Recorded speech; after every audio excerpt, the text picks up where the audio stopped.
The haunted library where time stops. It was raining hard when Raito and Shiro arrived at the abandoned library on the edge of the old city.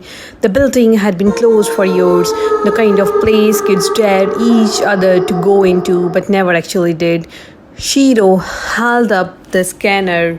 The signal's strong. Whatever is causing the power surges inside. Raito looked up at the tall, cracked windows. Behind the glass, faint lights flickered through. No one was supposed to be there. He pushed open the heavy doors. The instant they stepped in, the rain outside went silent. The library was massive, towering shelves, dust in the air, books that looked older than the city itself. But something was wrong. Raito noticed the clock above the front desk, 12 is to 17. Its second hand was frozen. Shiro frowned. That's strange. He tapped his watch. It also read 12:17. They walked deeper inside in the reading area. People sat at tables perfectly still. They weren't statues, they were human, mid-motion, frozen in time. A woman's hand hovered in the air, a cup of tea inches from her lips. Shiro leaned close to one of the figures. They are breathing, but it's like chimes locked around them. In the center of the library stood a huge grandfather clock. It ticked faintly, even though every other timepiece was stuck. Raito approached, feeling a pull in his chest. On the clock's face was an inscription: "Those who cannot let go will remain forever in the moment they miss the most." He realized each frozen person was trapped in the memory. They couldn't leave. And then he saw her.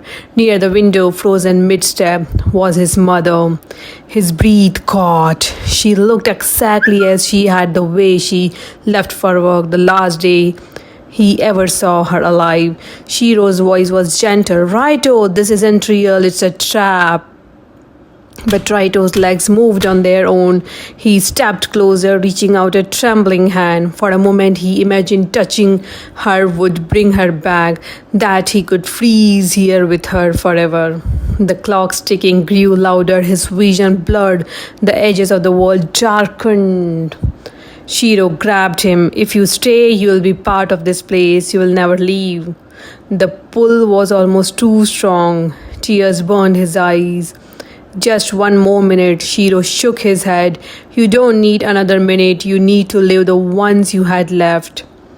With effort, Raito tore his gaze away. As he did, the library trembled. The frozen people began to fade like smoke, including his mother. The grandfather clock cracked down the middle. When they stumbled outside, the rain returned pounding on the street. Raito looked back. The library was gone. Just an empty lot. Shiro said nothing. Raito closed his eyes, hearing the faint echoes of the clock's tick in his mind. It hurt, but it also reminded him of something important. Time doesn't stop, and neither should he. They walked into the storm together.